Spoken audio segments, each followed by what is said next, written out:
Welcome to MMA Fancast. My name is Luke Payson. Please like and subscribe if you like this content, and particularly if you're a fan of the first-time guest of the show. Always excited to have first-time guests of the show. So making his debut on MMA Fancast right now is Zack Humberston. Zack, welcome to the show.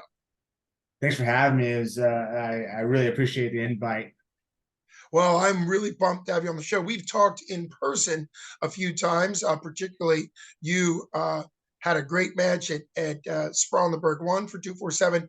Now we're going to talk specifically today about your insane matchup, very high level, going to have a lot of eyes on you coming into Sprawl in the Burgh 2, October 20th at the Hollywood Casino at the Meadows. But this is the first time you've been on the actual show, so I really appreciate that. So the cat's out of the bag. It was news to me yesterday. You were so kind to jump on today, just a little bit after it was announced, that you and two other local BJJ competitors from the Pittsburgh area, they're both from the Mat Factory, will be taking on a very high level world grappling level. Somebody told me he's kind of right there with Gordon Ryan. So like at the best of his game, Nicky Rod or Nick Rodriguez.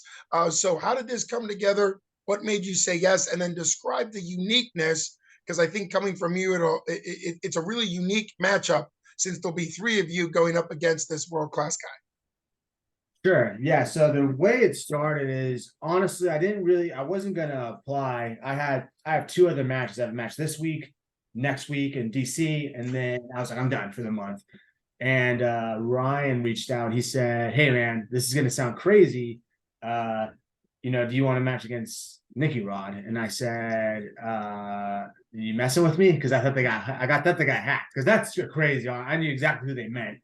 And they're like, "No, this is for real." So I thought about it and I was like, yeah. And what kind of made me say yes? There's like a two phase because everyone kind of knows, you know, I'm, I'm not necessarily a heavyweight and I'm not I'm not an ADCC level competitor. But the opportunity is just kind of right there. And so I figure, I mean, when other time am I gonna get a chance like this against someone I've kind of looked up to? So I figured, yeah, let's just do it and then try and go for it. And as far as what was the third part of the question was The unique setup, the fact that you're yeah, actually one of three going up against him. Describe that a little bit, yeah, or for how they sure. described it to you. Maybe how did Ryan Yeah. explain it to you? So they said it's going to be three people back to back to back, 8 minutes each, and the submission doesn't end it. So it actually kind of works in favor for us in a sense, and the fact that we have 8 minutes to really try and get as many submissions as we can on him. It promotes a more exciting match, I think, where we're all not trying to just survive, neither us nor Nicky Rod, but we're all trying to go for submissions, right? There's many submissions and ways to get to them. And, and as the post says, there he can rack up submissions on us or we can on him. How tired can can he maintain? Can we get him tired? It's very kind of interesting. So, and I think that's what a lot of people are excited for. Is it's not just a wash, so to speak, but there's like glimmers of hope, right? So I think that's why it's kind of I think that's why there's a lot of eyes on it too. Yeah, and whoever came up with the idea on Hunter Homostack or Ryan Middleton's side, or whatever it is, it's a stroke of genius um, to give the fans, me as a commentator, really the opportunity to kind of see variety on everybody's side. You pointed it out, and in a submission only match, which typically that's what Sprawl in the Burgh is, submission only match,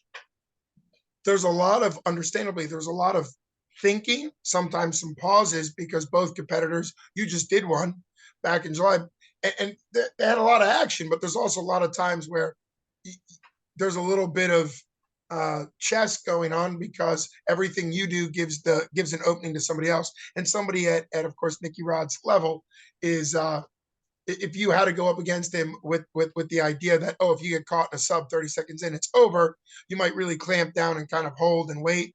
But it's kind of exciting to see the fact that you can throw out as much as you want, maybe catch him in something. If he catches you in a few in 8 minutes or many in 8 minutes, who cares? It's a great opportunity, and it's really given the show. Plus, I think what I'm going to be looking for is you've got three, you being one of them. You've got three very different athletes going up against him, which is also exciting. You've got a really thick, heavyweight. I mean, he's at the upper end of heavyweight 250 range, Cody, the incredible Gamble from the Mat Factory. Then you've got a really long professional 185er, although sure he's heavier than that in when he's not cut, Jake Lowry, who's kind of that long. And then you're similar weight to Jake Lowry, but I think a lot thicker. So you've got different styles and techniques and body sizes, and then also skill level. If I remember, we talked, you're more from the jiu-jitsu world. Obviously, Jake's more, he's jiu-jitsu, of course, but he's more of a wrestler. So is Cody. So you're more of a leg lock guy, I believe. And what's your thought coming in against somebody like Nicky Rod to maybe do more of that high level BJJ? So I really consider Cody and Jake as teammates, and I go up there. I try to get up there once or twice a month to get a little, because West Virginia Jiu-Jitsu is a little different than Pennsylvania. So what I'm trying to bring as kind of a team aspect is one kind of aspect of my game is I'm an endurance runner, although I don't look like it. So I try to bring a lot of like just pacing and trying to tire my opponents out. How to do that against Nick Rod, that's going to be different. It's a different challenge. But again, it's not ending in 8 minutes or in one submission. It's 8 minutes to really try and, instead of just being a chew toy, just trying to go out there and see if I can tire. So essentially my kind of game plan is kind of, I've thought about it so many different ways, and that's kind of my styles. I have so many different styles that I try to be kind of adaptable. And when you have someone of the caliber of Nicky Rod, it's kind of like, what do you bring? And I think the one thing that maybe I could do is I'm sure I can run a marathon a little faster than him. So maybe just trying to pace him and tire him out where he makes a lapse and I can capitalize on it. Is that maybe, a factor of underestimating me, being a little bit, although we are similar in weight, I am a little bit smaller for a 195-pound person, that I may not look like much, so that's kind of what I'm kind of, banking on, is kind of just the experience of tiredness and fatigue. I don't think I'll be able to play a mental game in there against, unfortunately, it's the reality, but like a physical tiredness game, how long does endurance hold against someone that's just constantly moving? You don't know. So, and that's what makes it exciting. It's like it's hard to game plan. Sure. I'm sure a lot of people look at that like, man, if I had Nicky Rod, what would I do? And I don't think a lot of us have an answer, a concrete one at least. Well, it's really cool. First off, I didn't know. I do know that the Mat Factory is very much open, and they do a ton of cross training, so it makes sense. It's cool that kind of explains a little bit more. When I saw your name thrown in there, registered out of a different gym, I kind of thought, well, there's probably going to be some game planning because these are really your teammates to kind of set each other up, or however that ends up going. So it's cool that you already train with them. So I'm sure in the next 2 weeks before the match, there'll be some game planning and also some pinch me moments. But it's also cool. Hats off. I reached out to Nicky Rod. We'll see if he comes on the show. I'd love to talk to him, but I'm sure, we'll see. But I'm sure it's also a commitment for him to go 24 minutes. I mean, that's a big, obviously I understand he's at a different level in ranking. And so clearly this is what makes it worth his while, is to really put him through the paces. Like you mentioned, it's a bit of a marathon for him. And we all know that that exhaustion is the third man in there, or in your case, I guess the fifth or sixth man in there. So it is pretty cool in the sense that he's also, I think, deserves some credit for sure. This isn't maybe the level of ranked opponents he's usually going up against, but 24 minutes is a big commitment to get thrown in. And the spotlight, of course, it's going to be a huge event. I might not have said it. It's going to be held at the Hollywood Casino at the Meadows. That's an insane sports event arena already that I thought was going to be packed. Just was what was already on the card. And they throw that on. Last time they threw on Gray Maynard, a UFC Hall of Famer, and that was awesome. Of course, you were on that card, and the head Mat Factory coach and legend, 247 Hall of Famer himself, Isaac Greeley, was on that card versus Gray. So in the two times that they've done Sprawl in the Burghs, they've obviously really packed it. And Nicky Rod is a huge deal. They're also having independent pro wrestlers that I'm going to try to interview. I don't know them. We're not in the pro wrestling world, Yeah. but I think that's kind of cool. So yeah, it's pretty. I love that card, 247. They do such a great job. Like, honestly, I've always been a fan of local promotions. I'm not an MMA fighter, but I've been following them since card one. You know, I wasn't close with anyone in Pittsburgh at the time. I've kind of just competed up there a lot, and they've kind of taken me in as like the stray kind of grappler I was. And so as the time, you just watch people fight, and they do a great job of promotions and just making events seem like just making you feel special, you know what I mean? Like a superstar, again, as soon as that match gets, people message me or, like, dude, you're crazy. And, some people are like, I cannot believe you're doing this. And some people like you, like, hey man, you want to hop on this podcast and talk about it. And that was the second one. And, that's all from promotion, you know what I mean? And so not only do they do that, they make a chance to make these matches exciting. They're not blowouts, even in this 3 versus Nicky Rod one, you know what I mean? It's 8 minutes, it's not just first dimension ends it. So it makes it fan friendly. And I think that's why people tend to gravitate toward this show more. And I think, again, they've been nothing but just not only great shows, but just great and honest people. And so I just see why they're so successful, and why everything just gets a lot of eyes on it. Sure. Yeah, that's a great example. I've been with 247. I got to call the first fight, which is incredible. It wasn't even called Brawl in the Burgh 1 back then. They're going by a different name, Steel Town, Throwtown, but now it's Brawl in the Burgh, and they're up to 18. Brawl in the Burgh 18 will be right after Sprawl in the Burgh. And of course, having similar names now, Sprawl, Brawl, that's just a great thing. Really cool opportunity, like you said. Part of bringing in Nicky Rod is to really show off the local talent, you being one of them, the Mat Factory guys being other, and should be fun to talk about. Plus, and I've been talking about this more on these shows, 247 also has an app, a subscription app, like some of the other, like Disney Plus, where, and I think it's really cool because what anybody does on all of these events, whether it's Sprawl or Brawl or any of the other things, gets added to the catalog. They just did one out in Cincinnati, and it went by a different name, of course, because it wasn't in Pittsburgh. But I think what's cool about all that is, 513 fight night. There we go. See, we're both thinking, we're like, oh, smoke coming out. 513 fight night. They've had 2 different Flood City fight nights out in Johnstown, Pennsylvania. So really the idea is that any 247 event is on the entire catalog of it. I think that's cool, not only as a plug for people to go out and get the subscription to look at it, but also for you and everybody that competes for 247. I think the legacy is there. If people want to go back in time and see this crazy Nicky Rod verse 3 on the same night, they can forever, so.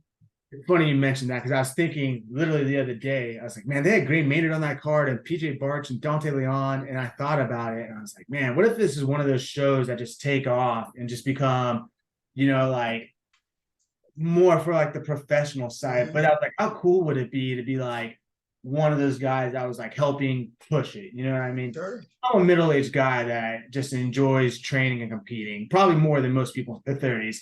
But at the same time, when you look, like I said, you look back on it, someone's going to be like, who's that guy that went against like Nicky Rod? Or, who's that guy that went against, man, what's his name? Gray Maynard. Sorry. And so, and they have that opportunity to look at it and look back and like, man, that was, and it's weird because I know that's a thing, because I do things with people that were doing great coming up. Like, I was thinking about him recently. Noah Devour was like my hero growing up. And I think he moved to Mat Factory too, but I just wasn't big on cross training at the time. But I remember watching him go against Tom DeBlas. And I don't know if people even young up and covers know Tom DeBlas, but he's Gordon Ryan's first coach. And he was a beast at the time. I don't think people even talk about that. Or that ADCC trials were in West Virginia. You know what I mean? So It's pretty crazy to me. So, but yeah, I think that's an awesome outlet for people to watch. Well, anytime we can talk about West Virginia, it's a good day. So at least you'll be representing West Virginia. You certainly look like if you wanted to, you could try out for the Mountaineer man, like they do a Yeah. competition. I think you actually have to be a WU student. I'm not sure, but I just watched the big football game from a couple of days ago, and they were showing the WU game and they were showing the Mountaineer. You certainly look like you're from West Virginia, so you represent. Nobody's going to be shocked when we say when Drew Shannon announces you as being from West Virginia. People are like, oh, yeah, that makes sense. So, Yeah. but it is really cool. Now, let's talk. Obviously, that's the big news, but you mentioned you've got 2 more matches coming up. Are these tournaments? And let's plug them a little bit. You've got one, you said, the next 2 weeks. Yeah, actually, both these guys will really appreciate that. So Jarek Fry runs Veteran Bushido Brotherhood. That's next. I never miss it. I'm a veteran myself. Jarek runs a program where all donations go to veterans to being able to have tuition covered, right? If they want to try jiu-jitsu, and I think it's for a year. Yeah. That's a great program, man. And Jarek pulls no punches. Every time I see him, he's got something going on where he's trying to make it better. This year, he just announced going to be indoors because of probably the weather, which I'm sure made a lot of logistics. Anyways, essentially the tournament, there's 2 brackets that I'm in. I'm in the absolute professional bracket where it's for the big bear skin. I want it. Never won a match there because it's just so tough. In my bracket right now, Scott Rendos. He's a monster, and he went against Jared recently too. And then Justin Michael, who submitted me in like a minute last year. You said I was a leg locker, but I'm actually not. I'm learning leg locks because of him. And so I've improved a lot in my leg lock game. Not going to try and leg lock him, but he's going to he's someone that I want to, and I've told him this, he's a great dude, and I'm trying to measure myself via him, just a normal guy in his 30s like me, but he's way better than I am. So, and I'm sure he appreciates that. He might think I'm probably a little weird, you know what I mean? But he's a great guy, and he gives me a lot of great advice. Liquid Swords, and it's not actually in DC, it's just the area. It's a little bit Silver Springs, Maryland, I believe. That's a new tournament. It's their first tournament. I'm always looking to promote someone's business. They just reached out to me. They're like, hey man, you interested in a match? $50. And I don't normally say no. I'm always kind of in the area, and so I'm very active. So I'm not sure my opponent. I believe the guy, I kind of did some research of the people they posted, and one guy that kind of fits my weight and level is Damon Dukes. He's a little bit older. I don't know much about him. He went against a guy that beat me back in 2017. So vicariously, I want to beat him. And so, and I've changed my training up a lot, where I used to be okay with like losing, and I'm okay with the idea of it now. But like Jacob Lowry actually told me, and I give him a lot of props because he just blew my mind. And he was like, he said, of course you don't care because you don't really try hard enough in training. And he didn't mean that negatively, but he's so intense that I knew what he meant was like, I don't place a lot of value in training because I'm okay with losing. So lately I've made a deliberate effort in training, and I'm looking to just absolutely just crush it. So I actually care now. And I wonder how different that will be, because again, I'm very easygoing and laid back, and I just have fun with competing. But now it's like, I want to win now. So I'm taking things serious. I am a thicker 195 pounder, but I'm looking to drop the weight and be a more serious, lean athlete. So that's kind of like the differences we've had. And so, yeah, those are the plugs. And Liquid Swords, I'm sure will appreciate it. Follow them on Instagram if you want. They're on my Instagram, Liquid Swords BJJ, I believe it is. And then Veteran Bushido Brotherhood's the other one. And both are great causes. Sign up for veterans if you can. It's this weekend. Yeah, I appreciate you. I had heard of the Bushido one. I believe in the past, Chris Dempsey or some of the guys from the Mat Factory I competed, because I think the bear skin is sort of it's known. Oh, yeah. The absolute pro champion gets the bear skin. Who wouldn't want that? So Dempsey won it the first time I went, and then the second time Trenton won it. And then hopefully, so far there's only 2 people, me, Justin, and Michael, or excuse me, Justin, and Scott that signed up for it. And then I'm sure it always happens near the end of the week where people just sign up. They're just looking to see who's going to sign up. Generally, a lot of people sign up because I sign up in there because all right, I can beat Zach, which is a fair assessment because I am very late. I am very I'm a West Virginian, you know what I mean? People don't necessarily view us as a hotbed of jiu-jitsu. So, which is cool. I mean, it gives me more matches, and that's all I really care about. So, Well, yeah, and obviously it's a big deal that it's a veteran support. I do remember seeing it probably when Chris Dempsey won, would be my guess. Now that you're saying he won the bearskin a couple years ago, I remember that. That's a great way in general martial arts, particularly jujitsu, because it's both physical and a thinking game. Really helps veterans or really anybody dealing with any type of emotional stuff to really work through and develop. And when you develop skill building or skill mastery type things, it can really help unlock a new way of thinking. It's called neuroplasticity, when our brain creates new connections, and it's like trying to write with your non-dominant hand. It's actually challenging, but it promotes growth. Same thing for people that think BJJ looks easy. You get out there, it's like you're trying to write with your non-dominant hand. Your brain's like, what's going on? And it forces growth. So really cool stuff all around. Glad you're able to do all three of those in back-to-back weekends. And so it's really cool. Do you have any final thought or idea on any of those three that are coming up? Obviously, it's been great having you on for the first time. any final thoughts? I mean, honestly, I just, I'm wishing everybody well. I guess really I'll use it to congratulate people because I haven't been able to reach out just due to inter gym problems with cross training. But congrats to everybody that competed at Pans on Matt Factory. Brock, Roby, Mike Ross, a great friend of mine, and probably I guess friend of me because we compete against each other all the time. Jake Lowry took gold. Isaac. Just congrats to everybody. Dempsey. It's really cool to just kind of be a part of something. Now, I've always struggled with having a coach or mentors or teammates. So with that kind of backing now, I really feel like I'm able to. I have a lot more confidence in these matches. Again, my mindset's a little bit different. Just a few words of the soft-spoken Lowry, has changed my mind competing in general. Very intense mindset. And someone like Dempsey reaches out to me all the time, and he does well. And then of course I better shout out my own gym because I love them, but my gym, Ground Zero Bridgeport, a lot of those guys work hard, and without them, honestly, and I do mean this as much as without from the white belt to the next brown belt and black belts like Don who visit and Tony and Jeb, you guys they help promote, they help get me to this point. You know what I mean? I don't think they would have reached out to me if they didn't think there's some sort of excitement and resistance that Nicky Rod would encounter.